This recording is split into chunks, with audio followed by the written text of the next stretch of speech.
Schindler has a chance to write his name in Huddersfield Town legend. And he takes that chance!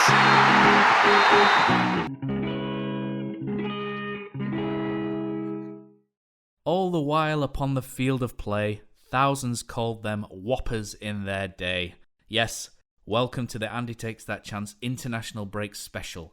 Today, myself, Neil, Kosi and Danny will take you for a chilling walk down memory lane as we discuss some of the less favourable players of yesteryear.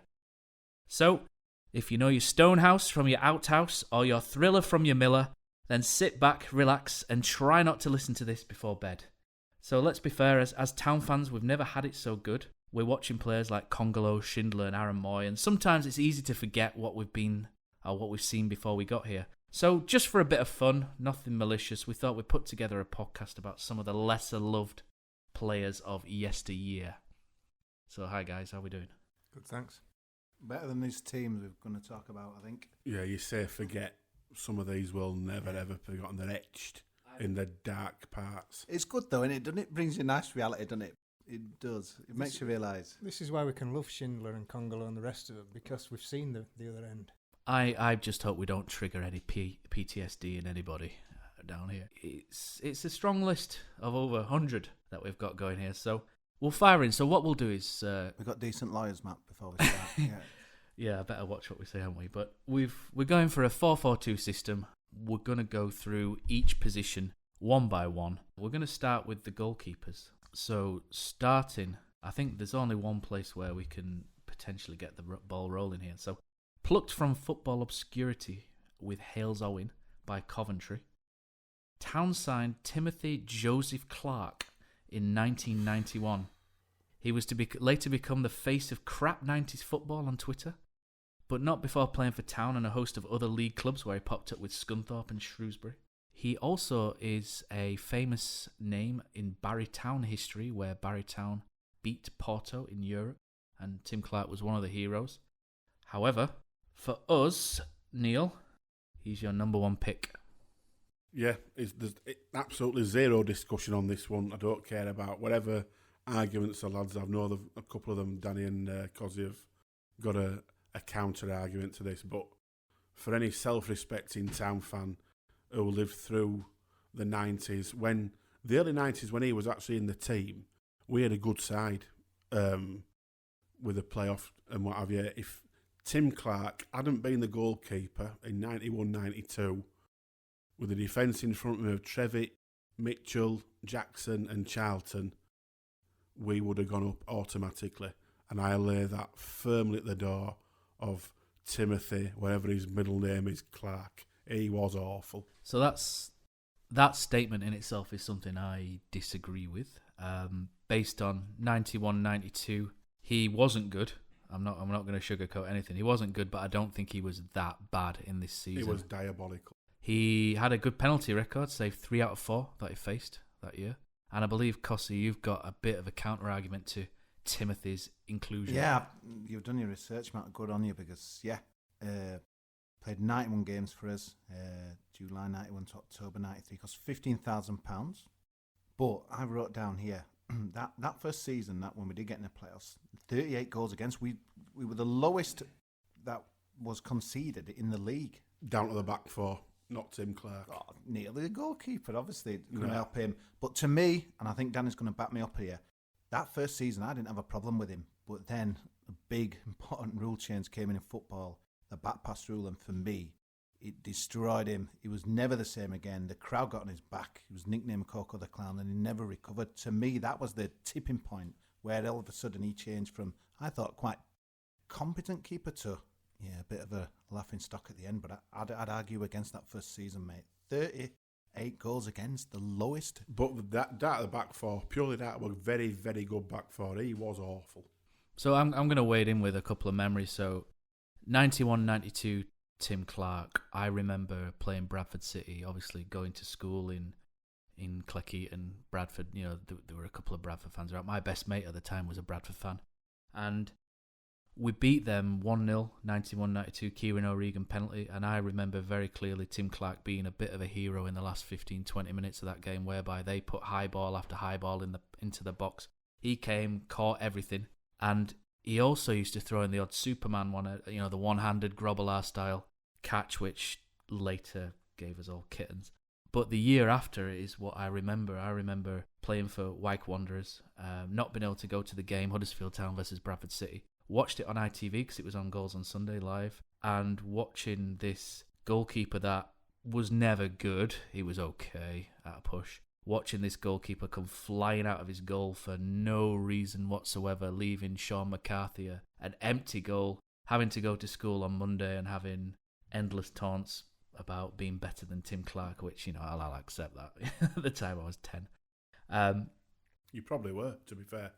And for me, the rule change ruined him, and there's a couple of incidents, Danny, and there's a player that we'll name later on called John Kelly. But the back pass rule was a confusing one because it wasn't just the back pass that scuppered him. All of a sudden, he came out for crosses and took his hands away. He couldn't save anything. He was dropping things. The football turned into a bar of soap. Confidence is a big thing. I just don't know how you can... We got into the playoffs. I don't know how you can call a keeper. You can have him in your worst ever. Worst ever. When you think of 25 years, the worst ever.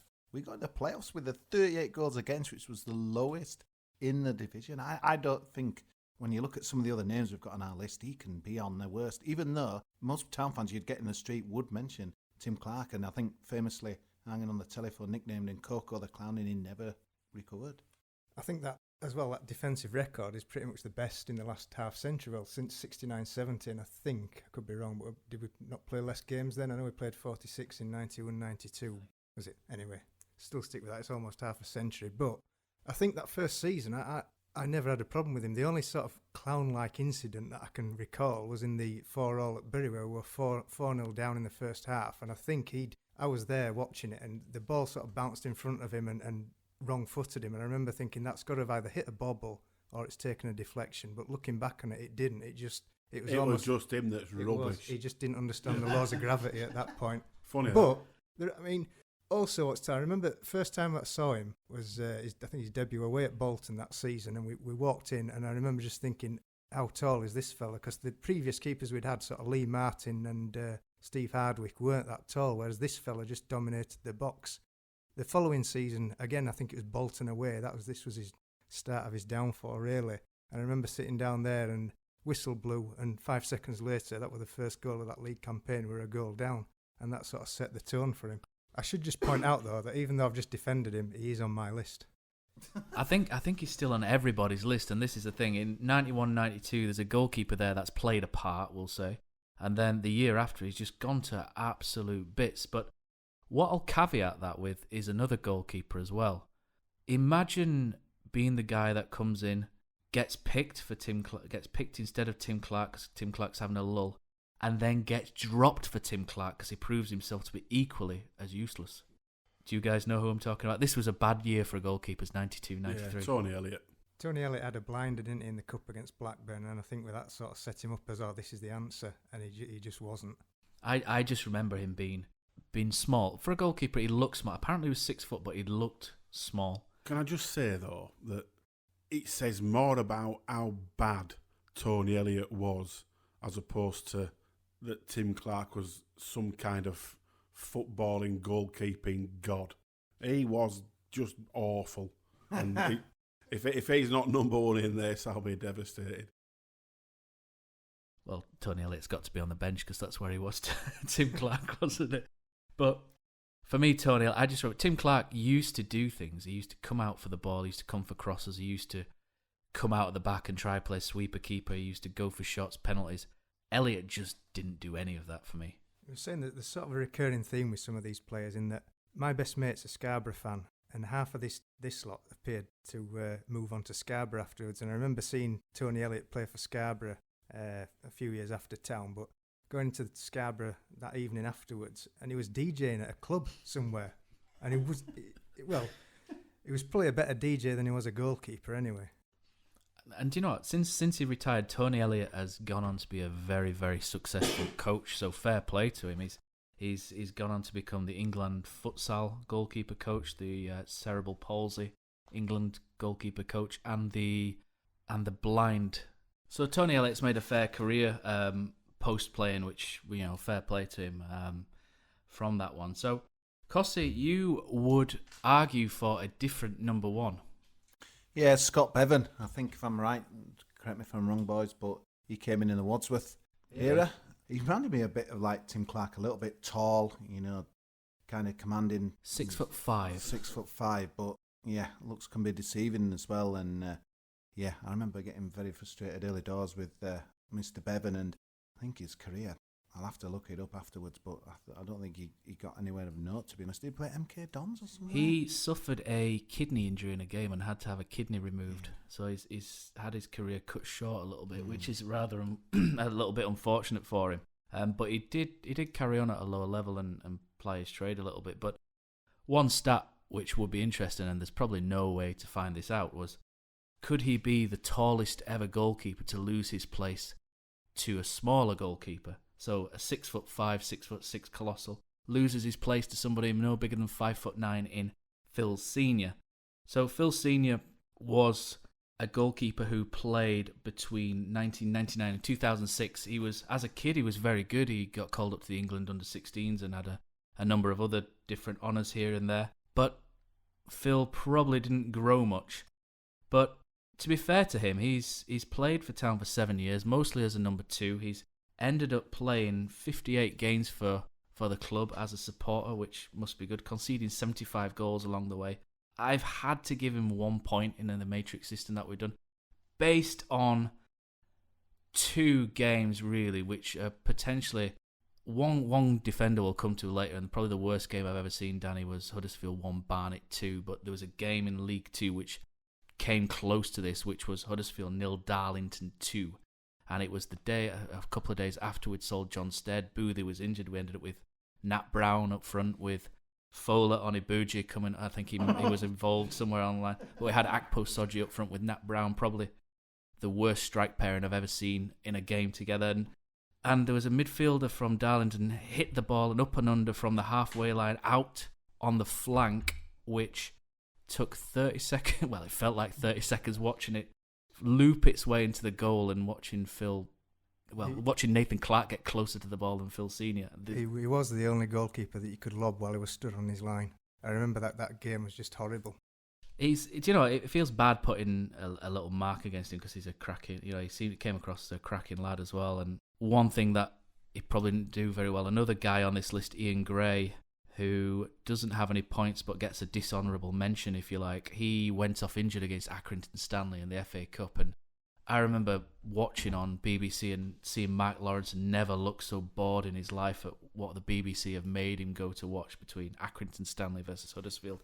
And there was a rather hefty PE teacher came on, used to be an ex-pro and a good ex-pro for Port Vale, Ian Bogey, came on, probably a little past his sell-by date, ended up smashing one straight down the middle of the net, which Phil dived out of the way of. Is this the Accrington game you're on about? That's the game where John Worthington got sent off for shooting. It was probably one of the worst games. That was Andy Gook, not Ian Bogey. Andy Gook, but he was the teacher, wasn't he? Yeah. Ian Bogey was pretty good, actually. He was, yeah. So that, for me, that's a point, but... I wouldn't have him in. Although, then again, there was some website that used to call him the 8th dwarf, Flappy. I don't know what happened to that website, but no need for that. Nowhere near my team. We got promoted with this guy there, Jackson, Cardiff, that fire thing when we got promoted. That was Rahubka. Millennium. It was Paul Rahubka. He was part of that season, wasn't he? He was. I've been part of a successful... I find it season. hard to include any of the sort of academy lads around the sort of 2002, 2003 era, because we started off with, as Jacko famously tells us, with 6, 7, 8 players, and it were almost a needs must to get these lads involved. So I find it hard to put them in a list of naffness, to be fair, when there's so many more that we've brought in otherwise that were obviously no link to Huddersfield Town. Speaking of which, one of them was probably the ninth dwarf, Danny, if he was the eighth dwarf, and he appears on yours and Kosi, your list as well. A goalkeeper who made his home league debut live on Sky against Nottingham Forest with bright bleached blonde hair, probably no bigger than 5'8", 9. A chap called Derek O'Connor. I remember going to quite a few games in Beck Lane back in the day. I think when Jerry Murphy was kind of in charge of the juniors and what have you, and he looked like he was going to be, you know, you had high hopes for him really to kind of become, you know, a really good goalkeeper in the senior teams. But yeah, for me, just didn't cut the mustard really. So Phil, you know, so it felt a bit harsh. So Derek O'Connor and Phil are on their academy products. Any others that stand out for you guys who could maybe challenge Clark, Elliott, Scott Bevan? You've already mentioned about 5 too many. Tim Clark, the end. There's another goalkeeper as well. Talk about memories. I remember getting a coach up to Sunderland, and there was a young player for Sunderland playing called Michael Bridges, and it was the debut of a guy we got on loan from Arsenal. He'd been signed by Arsenal with a big reputation. We were 1-1 in that game. We were looking good. It was Jacko's great escape season. And then this goalkeeper comes flying out of his goal for no reason. There's no ball to get. And another that makes the short list, but probably doesn't make the team, Vince Bartram. Yeah, it was just a big clumsy oaf who just wasn't very good, was it? Let's be fair. I remember Tony Norman and Kevin Blackwell. I mean, they were kind of reserve keepers for us, weren't they, at the time? But I remember thinking, wow, let's just, you know, hope they're not. They were sort of keepers who were always sort of career backups, weren't they? Yeah. There's another guy as well, Danny, that you may remember. It's probably slightly before me, but when creating this list of players, I canvassed opinion from you guys. I've canvassed it from a couple of people who, the older brigade who post on Down at the Mac. I asked your friend as well, Danny Martin as well, for his opinion on a few of these things. And one goalkeeper that came up I have no recollection of, so I'm hoping you guys can help me, is a guy called Seamus Jim McDonough, who I believe was signed by Malcolm McDonald. He's another ex-Scarborough player. I think he was actually, this is how bad he was, I think he was at Scarborough before he played for us. We signed him on loan from Scarborough. Yeah, that's pretty bad. So I don't have any particular memories of him other than that he played for us, but I don't remember him doing anything sort of Tim Clark. I just remember him being a bit chunky. He might have been, yeah. A little bit of a chunk. And let's be honest, if it was signed by Malcolm McDonald, he'd probably had at least 16 pints before he watched him and went for him anyway. Probably bumped into him in a kebab shop. I mean, yeah, Malcolm McDonald ruined Brian Cox anyway, the reputation that he had, and he was a town legend, so I wouldn't put too much on the Seamus McDonough. So we'll finish off the goalkeepers. We've all each done our own team. We've all got our own number one. I don't think there's going to be much opinion. So what I've done is I've devised a scoring system whereby we all name a goalkeeper, and in case of a tie, we've got a good scoring system whereby we can work out who goes into the overall team. So, Neil, I'm not sure who your number one goalkeeper is for this. You'll be absolutely astounded to hear that it's Timothy Coco Clark. Mine's Timothy post back pass rule Clark. I've gone for. I was very close to going Tony Elliott because Tim Clark at his worst ousted Tony Elliott back into the team, but for what Tim Clark did afterwards, where he tried to take on the entire Chester front line, ended up dribbling into one of the worst central midfielders we've ever seen at Leeds Road in John Kelly, and letting John Kelly score his only ever goal for Chester. Tim Clark gets the nod for me. So, rounding up the goalkeepers, Kosi. Scott Bevan were mine. I just can't have Tim Clark in a 38-goal first season pre-back pass, but outvoted, so I'm afraid Mr. Clark is in. So, going to the Matrix, our goalkeeper is Tim Clark. The backup goalkeeper is Scott Bevan, and the third choice is Tony Elliott. So that moves us on to the right-back area. So, Town historically, most of these players, so we've probably picked a bad time. Neil, especially you started going in 1980. Most of Town's misery comes from 1974 onwards, whereby we've probably just missed peak misery, whereby we dropped from Division 1 to Division 4 in almost successive seasons. And there are one or two players who get dishonourable mentions from the 70s who we can't really comment too much on because we haven't seen them. But in the 80s, it's fair to say that we saw a pretty ropey right back, and this theme pops up a couple of times in Huddersfield Town's history, whereby they happened to sign the wrong brother. And 67 appearances for Celtic back in an era when Scottish football was good, you would expect a bit more from this guy. Willie McStay. Or Willie McGoforth and multiply. He was abysmal.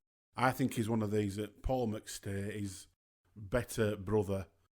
Obviously, whoever signed Paul McStay wanted Paul McStay. I reckon from a junior age, I reckon Paul McStay's dad was a bit of a bruising Glaswegian, and he's threatened them, you're not having Paul unless you take Willie.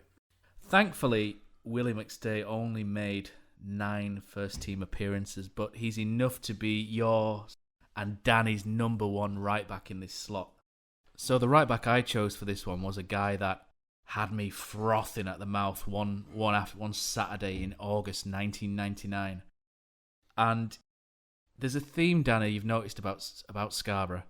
It seems we are the intermediary between Scarborough and Middlesbrough on quite a number of these players that pop up. And one guy that came from Middlesbrough to replace Steve Jenkins in 1999 was a right fullback by the name of Steve Baker, who made his debut at QPR and got taken off, played against Blackburn on Sky, had a bit of a shaky game, and then we went to Prenton Park after 35 minutes of an unreal performance. The right back gets hauled off 10 minutes before half time, shows how bad that performance was. Step forward, Mr. Steve Baker. He's replaced by a central midfield in Barry Horn, never to be seen again, only to reappear at Scarborough Seaside a few years later for Danny's viewing pleasure. Yeah, thankfully I missed out on him. I saw a couple of other dodgy fullbacks at Scarborough that we'd had, but not him. But yeah, I saw the Tranmere game that he appeared in, and he was abysmal. That's all I've got on him because he didn't play enough. Kosi went left field a little bit. He actually went for a Player of the Year as his least favourite right back. Yeah, I've criticised people for putting players in who's got into playoff finals and won playoffs and stuff. But then, yeah, controversial for me. Neil Parsley just never liked the guy. Never did anything for me. Very negative fullback. Never really got forward. Didn't like him whatsoever. I think he came from Leeds, am I right in saying? Yeah. I don't know if that had something to do with it. But yeah. We had a bit of a glut of selling people to West Brom. We sold him to West Brom. Yeah, Kevin Donovan to West Brom. Yeah. O'Regan to West Brom. Yeah. And Donovan and, yeah, Barham. So was he Player of the Year in that failed playoff season? No. Or not? No. Or was it? I'm going to say that was a season where that says it all to me. That I think Parsley got Player of the Year in that. Was it maybe 1991 or 92? I think it was 1991, was it, where he maybe got Player of the Year? Neil Parsley. So, not a good player. I just remember him having that rancid moustache that he had. He did, yeah. Boys, I've just got a little chant for you. Hurdoo 2. Hurdoo 2. You know what happens when you chant, mate. I know that's when I chant. Kwame, I've got to bull this guy on the debate. Kwame Adutu. I remember we didn't sign many international players or foreign players at that time, and he came, he was kind of bigged up, wasn't it? And I remember an examiner. He signed from Auxerre. Yeah. He came from Auxerre in 1999 as at the same time Steve Baker arrived. Wow, it was incredible. I don't know what his... time signing them two at the same time, wasn't it? You couldn't have made a fullback out of both of them. Steve Jenkins never looked so good, did he, when he got back in that side? I quite like Steve Jenkins, to be honest. I didn't mind him. I remember Town fancying he's just a Welsh David Beckham too. When they messed about with Jenkins. Yeah, I think you're probably right. Yeah, I remember I missed the home game that sounds like a Adutu appeared in. That you take one, you've got to take other. Yeah, he actually had. He's sort of remembered by some Town fans for having one half game and being terrible. But I remember him appearing in a cup game at Notts County, and he didn't stand out, which is in a way a good thing because he didn't stand out as terrible. And I missed that home game against Fulham that everybody mocks him for, where he was hauled off at half time. My memory of Kwame Adutu is he came on for his debut against Norwich with 10 minutes left, and he actually looked okay. He came on, and I remember him going on this big run from right back, cutting in, and he smacked this shot which just went over the bar on his left foot around with 5 minutes left. Ran back to right back, had his hands on his knees out of breath, signalling to the bench that he needed to come back off. And he managed to see that game through, but the game which people mock him for is Fulham at home. He played Notts County and then Fulham at home, and then after Fulham, I think he was laughed out of England, and he's disappeared. His records have been expunged. It's almost like the FBI have been in and just erased this guy from memory from pretty much 1999 onwards. There's two other guys I want to give honourable mentions. When you think of like the dishonourable mentions, I always say. When you think of Liverpool and West Ham, you think of sexy football. You think of the boot room. What are the West Ham called? What's their motto? It's Forever blowing bubbles. No, they've got like the West Ham way. West Ham way. But we ended up with Sean Hesse, just saying it, and Kenny Brown. You know, Kenny Brown was awful. He's on in my top 5. He was absolutely dreadful. There's another one I remember, and it's Danny. I don't think you'll remember this. Danny will. A fullback with no neck, long hair and a tash, called Kevin Bird. Yeah, I remember him making his appearance against Blackburn. I've got some information on Kevin Bird. He was rubbish. Yeah, he didn't look like a footballer. He looked like a painter decorator. Yeah, he did. So for you, Neil, Bird was not the word. 450 games for Mansfield. Signed for Huddersfield. Played once. That was enough. Packed up, retired, moved back to Mansfield and played Sunday League football. Well, that was his level. Kevin Bird. And he was a Buxton signing as well. Wow. Actually, I can further upset Neil here because one of the players that nearly made it is somebody who I should have had in my best 11, which is Malcolm Brown when he reappeared at Town for his second spell in the late 80s. He was superb that first spell.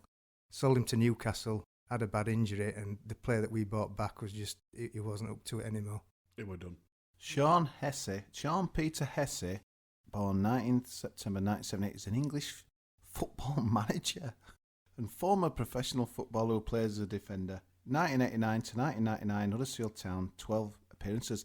And he started his career at Leeds United. There seems to be a theme with kind of my players. Neil Parsley, Sean Hesse. Yeah. I'm going to find out which team he's managing, and no doubt they'll be rubbish. Yeah. Sean Hesse was... I felt a bit sad. So he played under Jacko, and Jacko played him right back on... He either played right back or centre back, but the guy used his right foot for standing, so he would never look... at Chester? No, Kilmarnock. But he did play at Chester, Neil. Yeah, he had 4 happy years at Chester, 79 times. Kilmarnock.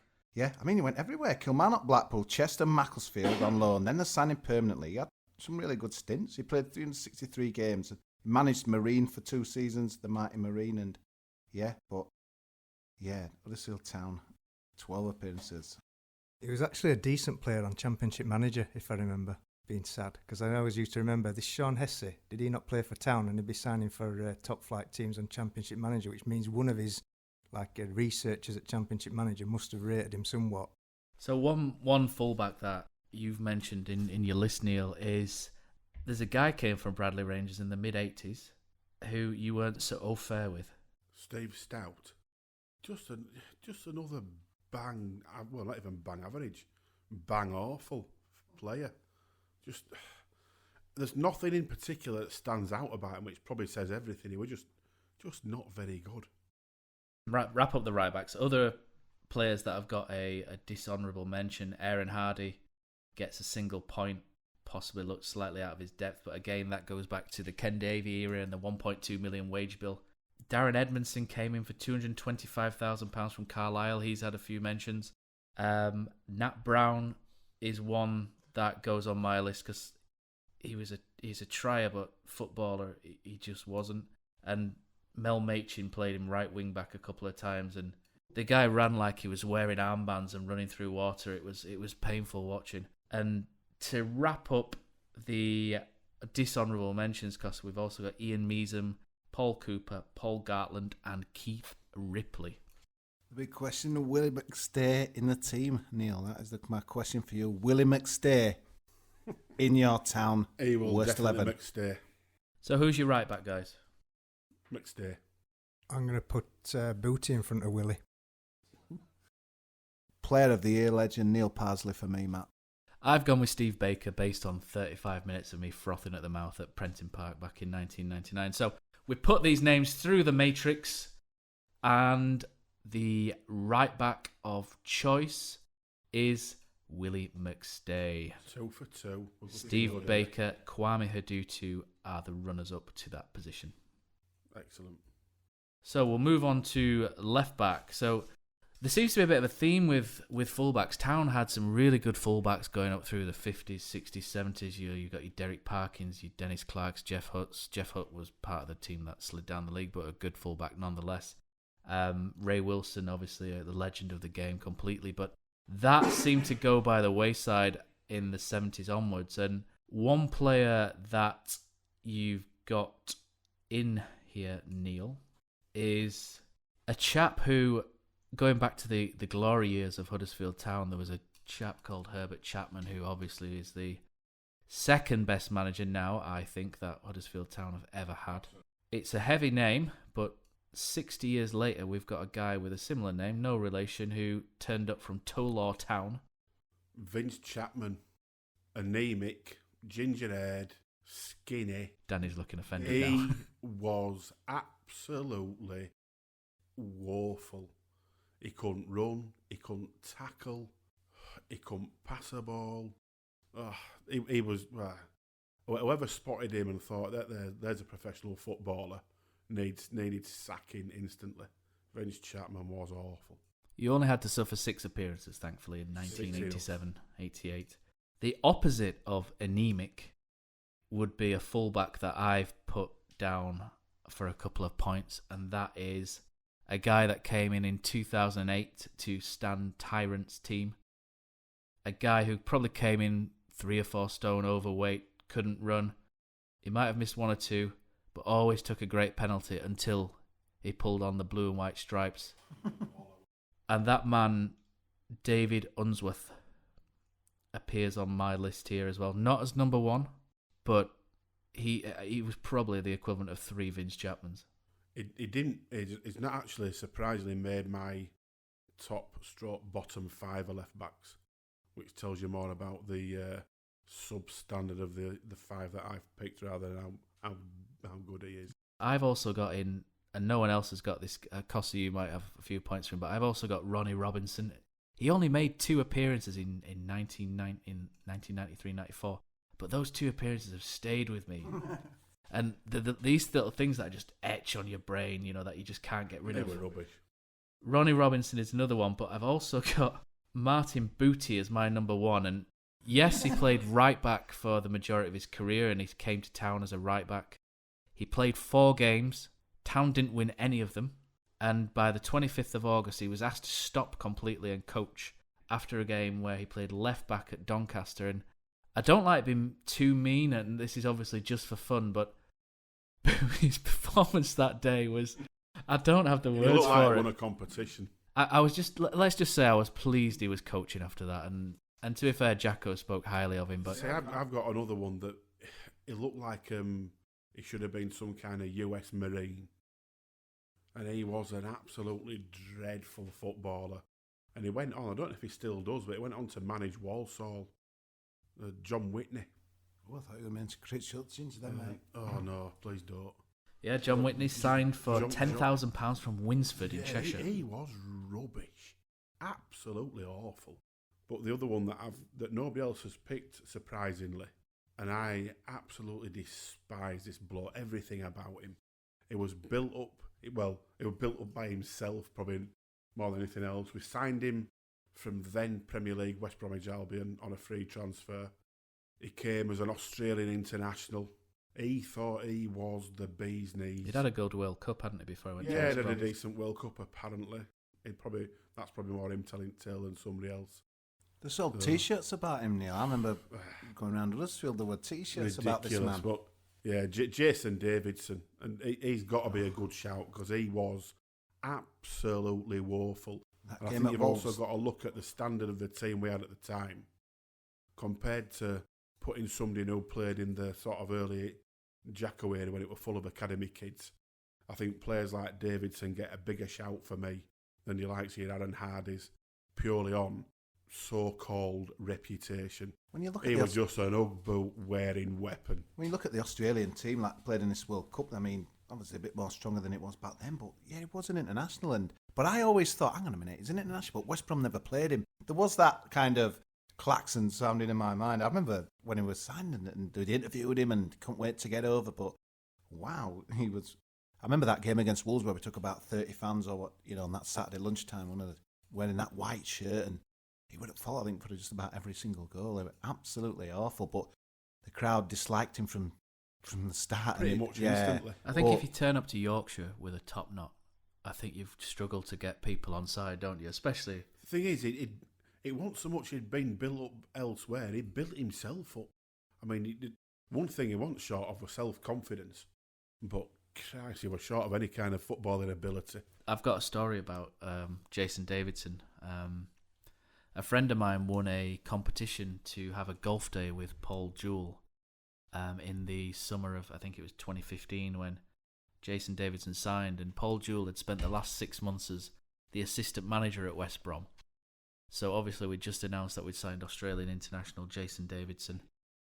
And my mate thought, this is a good opportunity. I could get the inside scoop from the guy on, the assistant manager of the time. And so he asked Paul Jewell, said, what are your thoughts on Jason Davidson? And Paul Jewell gave him a really blank, flummoxed look. And he's like, I don't know who that is. And my mate said, Jason Davidson, he's just signed for Huddersfield from West Brom. And Paul Jewell just looked absolutely dumbfounded. The guy had spent 6 months coaching West Brom and had never heard of this guy in the 6 months' time that he was there. And I think that just shows how well he was thought of there. Jason Davidson, for me, wouldn't appear on the left-back list anywhere near.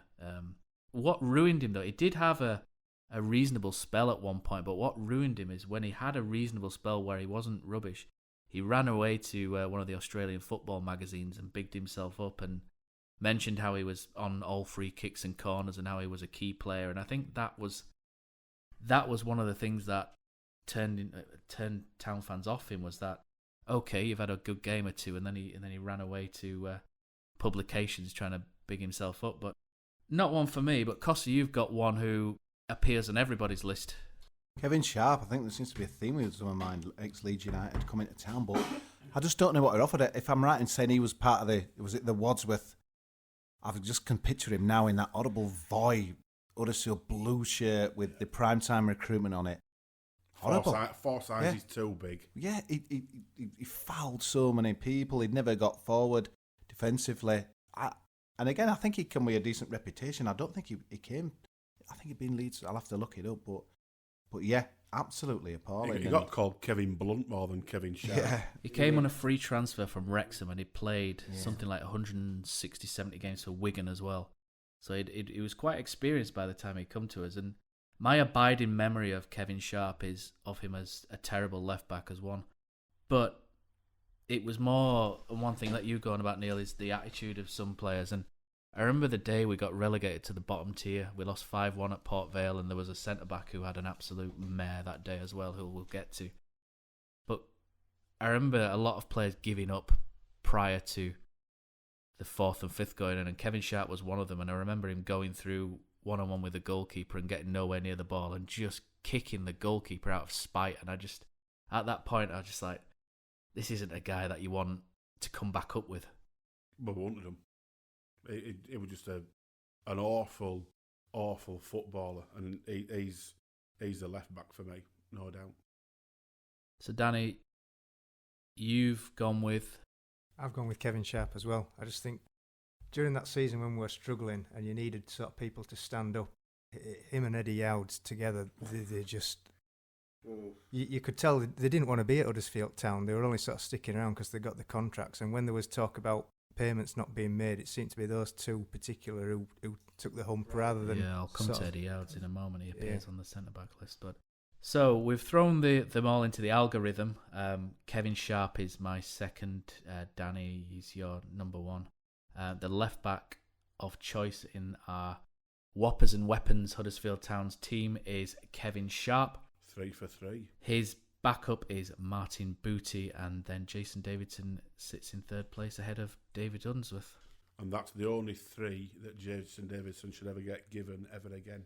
I genuinely had picked 20 ahead of him. I've seen some bad ones in my time, but We'll Tell leave you- the left backs where they are. One of my friends kind of give a shout out to Dominic Whirling. He was a bit of a character, wasn't he? Thunderbolt of a left foot, but That's all he had, though. That was it. He could just hit everything like a rocket. I'll give Yes. some dishonourable mentions, actually, because some of these names will jog your memory. And Lee Clark struggled for a left back. I remember Thomas Kadar came in and he actually looked like the solution to the problems and then got injured after 2 games. But a couple of these will probably make your toes curl. Mark Wright from the early 90s. Ian Were you from Everton? from Everton. Yeah, we're rubbish. Ian Bray. Oh, Paul Garner. Phil Sandercock. Mick Carmody. Carmody, yeah. One you mentioned, Neil, earlier, off podcast was Danny Adams. He was a Marmite left back. A lot of Town fans loved Danny Adams because he just clattered everything, but that didn't mask that he was just a crap footballer. I think one abiding memory that Town fans have is Lee Trundle was a scourge of Huddersfield Town, and Danny Adams wound him up so much that Lee Trundle got sent off, and Danny Adams walked him off the pitch to howls of laughter from the crowd as well. I think little things like that, and obviously it was a decent season with us getting in the playoffs. I think people tend to. I can see why people liked him, and we were really struggling big time for a left back prior to him as well. And his organisation was good; he just couldn't run, which was. Yeah, he's not anywhere near this team, but it was worth a mention. Other Lee Clark nightmare signings, Whirling got mentioned, but I don't know if you remember Stephen Jordan, who came in on loan as well. He's probably quite a forgettable he was one. Wet, wasn't he? Chris Hutchins, Neil, you gave a mention out. Yeah, I couldn't stand Chris Hutchins. More bothered about his bleached blonde hair than I was. me too. And- we had a few in that team. In the 2003-04 season, we sold John Stead to Blackburn. In return, we got a midfielder who we'll talk about later on loan, who wasn't great. But Blackburn couldn't afford the last repayment for John Stead, or didn't want to pay the last repayment. So what they did is as a favour, or a favour, and sent us a left back called Andy Taylor, who also wasn't very good, but he ended up repaying that fee thricefold when he missed the penalty for Sheffield United in the 2012 final. And they brought him on specifically to take a pen as well, and he hit the post. Finally, 4 years later, repaid. Yeah, we're rubbish, wasn't Yes. So a fun position. So a position of immense responsibility, captaincy, leadership qualities, toughness is centre back. Neil, I think is this a position you played as a strapping young man? I kicked a ball a time or two, kicked a few players a time or two as well. And there's a centre back who I've even put this guy on my list despite never seeing him play for Huddersfield Town. I turned up to, I don't know if you guys remember, Ifeanyi Euro came and he played in a friendly for us, and he came from University of Bradford. We signed him from, and he played in a friendly against Scunthorpe. And there was a defender for Scunthorpe whose name, when he was announced, got howls of laughter. And as a kid, I think I was 9 or something, sat there going, why is everyone laughing at this guy? And 10 minutes into the game, I realised after he kicked the ball high up into the air backwards 3 times under no pressure. And he's got a rather interesting backstory after playing football as well, which I can't find any information on. And trying to find pictures on this guy is also very difficult. But signed from Derby County, where he'd never played, Huddersfield Town signed. And I take a steer on this from a friend of mine who was a very good coach and football scout, who named his dog after this player as well. And he tells me this footballer is the worst ever player to play for Huddersfield Town, and he goes by the name of Gordon Tucker. Yeah, hands down. Absolutely hands down. He was abysmal. I've managed 2 or 3 Sunday sides, and he wouldn't get anywhere near any of them. He was that bad. What was it that made him? I only saw a Just Scunthorpe clueless. He friendly. couldn't head it, he couldn't kick it, he couldn't He was so tackle. slow as well. Oh, I remember one of my memories. These terrorists, they used to always get in his back, but he offered absolutely nothing. You want to see an attribute, if someone might have no pace, but there might be good. He had got nothing. He got Yeah. nothing that covered for anything else. He had that chessboard kit and all, didn't he? That yellow and black. It was just an absolutely dreadful. What was worse is that he stood out in that those teams of the 87, 88 that were probably the worst teams I've ever seen, and he still stood out as terrible. Yeah, yeah, and that was some accomplishment because he was surrounded by 10 other terrible players, but he just He's in. Head and shoulders. Well, let's be fair. He should be captain of this side. It's unanimous so far, but who's the man that's going to play alongside Gordon Tucker in this 4-4-2? And Well, this is I where can give you 9 possibilities, and there's a good case for all of them. we've got 15, along with several dishonourable mentions, and we'll rattle through a few of them, but I feel we need to stop on this one in particular for you, Neil. So I think you need to get some of this tension and traumatic experiences from the 80s out of your system here with a little bit of therapy. Signed from Barnsley in 1988, a Bradfordian by the name of Andrew Duggan. He was an absolute hod carrier. He was just a big lump. He looked like he'd just walked off local building site and he played like he were playing with bricks. He was dreadful. Couldn't edit, couldn't run, couldn't tackle. He was the perfect partner. It was a crime that they played football. And Andy Duggan, the fact that he ever picked up a wage as a professional footballer is beyond disgraceful. 29 appearances, 3 goals. Wow. I saw him, vaguely remember him. Big lummox. And Danny, Kosi, you guys must have seen him. Yeah, I remember him, and honestly, he wasn't far away from my, partner for the last guy who was named forgotten. Best forgotten, Mr. Tucker. Indeed, but yeah, I think I'm kind of thinking of a bit of my theme for my guys. It seems to be fuel for getting cast off some local teams. So I want to chuck Mr. E. Youds into the ring. Obviously at Bradford, he was a bit of a legend, to be honest with you. He was, yeah. And classic town scenario, we got him, went past his best, but he was absolutely shocking. And I think you touched on it there, Neil, when the problems happened with the cash. He was the one apparently, kind of kicking off and then just, but he offered nothing. Hardman, he was slow. He was horrible. He wasn't a leader of men. I absolutely despise this guy. That's when you needed. I mean, we've had quite a few legend leaders over the years, like Jacko, an obvious one. Jacko would have been perfect in that side that were just absolutely in ruins. Jacko would have been the one who would have got all young lads together and made something of them, just as a captain on the pitch. But Eddie Youds he was me, and a crap footballer to boot. So Eddie Youds is my number 1 pick as a centre-back. We won 7 out of 25 games that he played in. Came with that big reputation, Kosi, you talked about. Completely immobile after an injury he'd suffered, ironically, at Charlton against us, where he got stretchered off.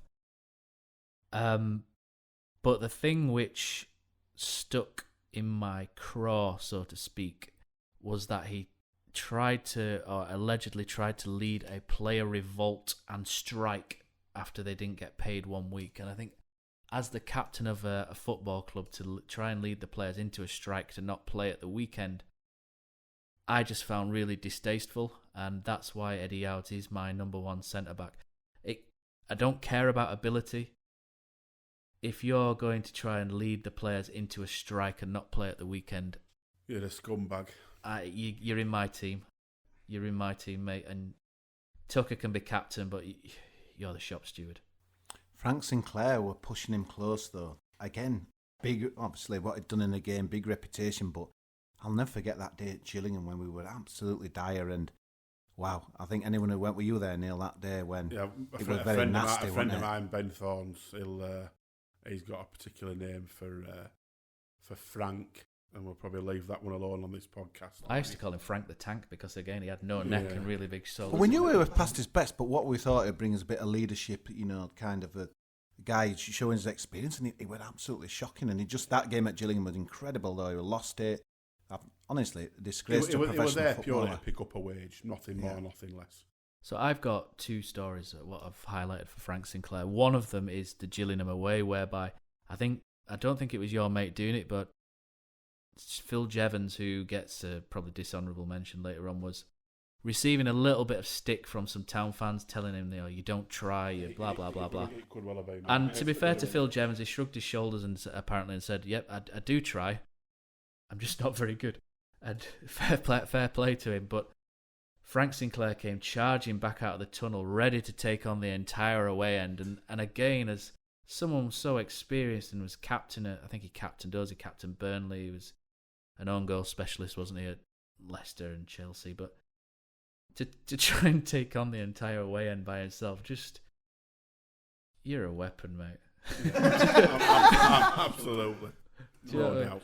And it was disappointing professionalism. And the other one, which again I didn't enjoy, was I knew somebody who was in the Fantastic Media box area 10, 12 years ago, a mate of mine. And Frank Sinclair wasn't playing one game, and he was with his child. I can't remember now if it was a boy or a girl. And he was doing the bits where you pop into the box, say hello, like Boothie does now. And somebody asked his little, I think he's his little boy, asked him, when you're older, do you want to play for a team like Huddersfield? And Frank Sinclair chimed in straight away and said he won't be playing for a club like this. And to do that in front of supporters for no real reason, just there's no class there. And Frank Sinclair, for me, it was purely a wage. The end. That was all he was. And it saddens me when players have such a disdain for a football club like that, who are essentially paying them to play football, and it just leaves a bad taste for me. Let's get some of these other names. The one I still cannot believe this day because he's still playing. I think he is, isn't he? And so Richard Keogh. I remember when he came. I think he was a loan signing, Neil, wasn't he? He was, yeah. And he was a young boy at the time. From But Bristol City. I thought he would kind of up there in some of the guys we've just talked about now with no pace, horrible, with leaking goals. Yeah. I thought International footballer. I know, absolutely incredible in national football. Derby County kind of hero and legend. But yeah, I still this day when I'm watching that playoffs game, it's like wow, that's Richard Keogh. There's a long list though. To be fair, there's the Jason Gavin, Stuart Hicks, David Edgar, and one that mine were a player returning, a sort of bit of the Malcolm Brown scenario where it was a very good first stint and awful in second stint was Chris Lucchetti. Oh, he was dreadful when he came back. It was awful to see, wasn't it? And he had an attitude to match it as well. Yeah. I think 2 or 3 times Town tried to move him on, and he just won't budge. He was just happy to take his wage and do nothing. One of the games I kind of vividly remember going to Peterborough and we got absolutely battered 4-0 at Unsworth Lucchetti. I remember I had a ticket. We used to have some tie-in with Peterborough. I was sat in a stand behind Stan Turner. I just went absolutely mental. They threw me out. Turner, you had this, that, and the other, and that. What are you doing at our club? But people couldn't believe it. Like, who's this idiot here? But I've never watched it like that at a game, Neil. And because you knew that the money that had been put in that season, it was incredible what you were seeing, wasn't it? It would tears in the eyes. God knows what Dean must have thought. Minimum requirement as a Town fan is a team that rocks up and puts 100% in. And that gets them a long way with Town fans. That Peterborough game when we were getting beaten, and he got that red card, didn't he, in that game? And you just thought he don't want to play it next game because we're getting hammered, and he's gone and chopped somebody down knowing that he's going to get sent off to me there. But yeah, total contrast to the player that we had the first spell. Yeah. So going back to one player who, the worst game, Danny, and this is one that you'll probably all remember for the wrong reason, is Huddersfield Town 1, Barnet 2. So this was the 13th game of the season, and Barnet had lost 11 and drawn 1 going into this game. There was one game that they won away from home in the league all season. You can maybe guess where that was coming. After this game, they lost the next 4 in a row as well, finished bottom of the league by a mile. And a centre-back who played with a young John Dyson that day, and John Dyson, I thought, did a really good job for us over the years, one club man, good bloke, was Stuart Hicks. 29 appearances, 1 goal. For me, my abiding memory of Stuart Hicks is that when the ball was played forward, under no pressure, not marking anybody, he would always choose to dive in header a ball that was round his ankles. And there was that bizarreness about him, and throw in the lack of pace as well. And he did score a goal against Fulham. Wasn't he a Scarborough man, one of Danny's friends? I think He he was. is a Scarborough man. He was after I was cursed, but I actually remember Stuart Hicks from before he actually signed for Town. We were playing Doncaster in some auto glass or auto windscreens tie. Yeah. And he absolutely clattered one of our players. He got sent off, and I remember thinking, what is that sort of play? And then Warnock goes and buys him, and he was shocking, absolutely shocking. Yeah, well. I remember there's a couple of incidents at games over since I've been watching Town 30 odd years, and I remember John Thornton getting smacked in the face, and the whole crowd laughed, which is not something that you sort of see here at a football ground. If something odd happens, like the referee gets hit, you sort of get a bit of a reaction. But whenever Stuart Hicks broke into a sprint, his head used to shoot back and forwards on his neck like a chicken. And just, I remember the home fans, away fans, there was just this laughter. I'd never heard anything like it at a football game before. So Stuart Hicks sadly gets the first sub position in this team. Go on then. Of the players that I've seen, my partnership will be Eddie Howes and Stuart Hicks, but Gordon Tucker, on reputation and for that Scunthorpe performance, I've thrown him in. So Gordon Tucker and Eddie Howes are our centre backs going into this. Some other mentions as we go through: Jason Gavin, 10 games, synonymous in that 5-1 defeat at Port Vale, where he was. Did he score in that one though? He even scored, so that's you felt because bad I was criticising slagging him off, and I remember as the ball was coming to him, I think I was slagging him off, and he still scored, and I continued slagging him off after he'd scored. and rightly so. The good thing about Jason Gavin, and there is a good thing, is that he carried on his excellent work after he left us for Bradford City. Yeah, he did. And they went tumbling down the league. I quite liked him then. Mark Jackson, 5 appearances. Played in the 2-1 win over Bradford, where Grant Johnson scored that turn and volley. Well, miscontrol and volley, but we'll glamorise that. And the 7-1. But he played in the 7-1 the week after at Barnsley, where he was quite badly at fault for a few goals. A couple of players that you've thrown in, Danny, are Sam Collins, who... Yeah, to be honest, with hindsight, I feel quite bad about Sam Collins, because I remember the game where I thought this bloke is just not good enough for us was against Bolton, and there was a chap called Ida Johnson. He wasn't bad, who just put him on his backside. But I mean, back then it was like, this is just a Bolton striker who was putting him on his backside. Fair enough, he ended up at Chelsea and Barcelona, but he should have done better, shouldn't he? He should have done better with it, yeah. He shouldn't have been put on his backside. Matt, there's some absolute Rob Dewhurst. Rob Dewhurst. Good butcher, but... Do you know what? I remember Rob Dewhurst being this lanky guy we got on loan from Blackburn, and he was bad. He tried, but he used to jump, and he had long, greasy hair, and his arms and legs had flailed when he went up. So his hair and everything flailed. And playing for us is not the reason... I didn't like him when he played for us, but I liked him even less when he came back with Hull City and then scored an equaliser at our place to make sure we couldn't get automatic promotion. So he gets a point just out of spite for the me. Welsh legend, Dudley Lewis. I don't think he was that bad. No. He wasn't great, but... Ken and Doherty. I think they were a pair in them two, weren't they? Yeah. So Steve Walford's one Danny's mentioned as well, 1987. Julian Watts I didn't think was worthy of the list, to be honest. Came on loan from Leicester. I got quite excited by Julian Watts because he was playing for Leicester and he looked quite good, and then he was one of these that got an injury and then dropped off the face of the earth, and it happens quite a lot. The other ones, David Edgar. I remember David Edgar, you mentioned, Neil. I remember Chris Powell signing him on loan and then playing him in defensive midfield with Connor Cody, and that was a strange one. But the final centre-back that I've put on my list, and Kosi, I think you've got a story here, but this guy came in for quite a lot of money with a good reputation. He had an upper body that I think all of us would love to have. I remember him on Soccer AM dressing as Wonder Woman for the Crossbar Challenge. Came in quite a lot of money, but the guy couldn't run, and Lee Clark tried to play a passing out from the back system. And I remember him and Joe Scars like two chuckle brothers with a hot potato. To me, to you, to me, to you. Hoof. And that's Andy Butler. Horrible. I think he came for some big money at the time, and I think, wasn't he our captain? I can't remember at a certain point, but leadership, it was horrible. But I remember a few years after we played at Walsall, and he's been there for a long time, wasn't it, at Walsall? But I just remember the away end was singing Andy Butler.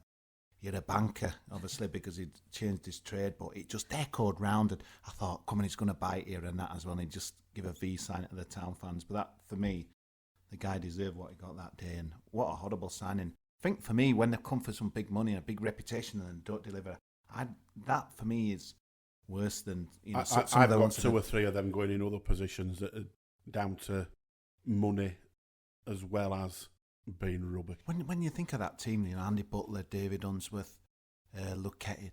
There was some money. I know you don't look back, and Dean kind of sometimes mentions it back, you know, in some of his Q&As of that.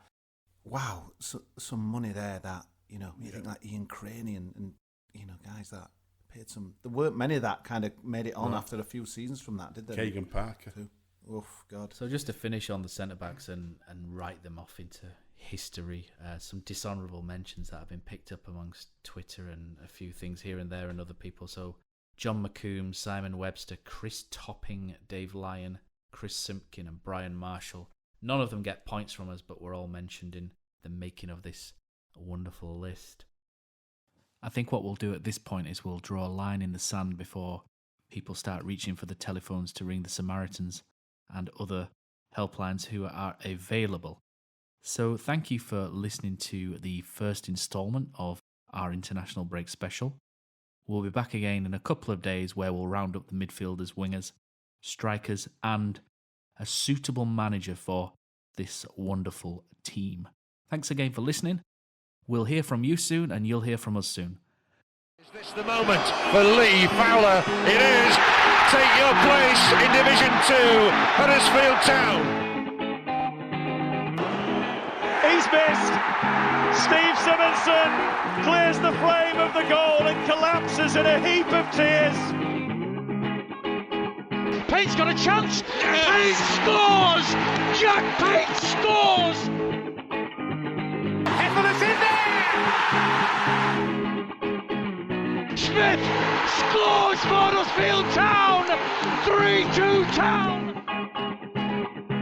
Forestieri, Danny Ward saves! Danny Ward saves!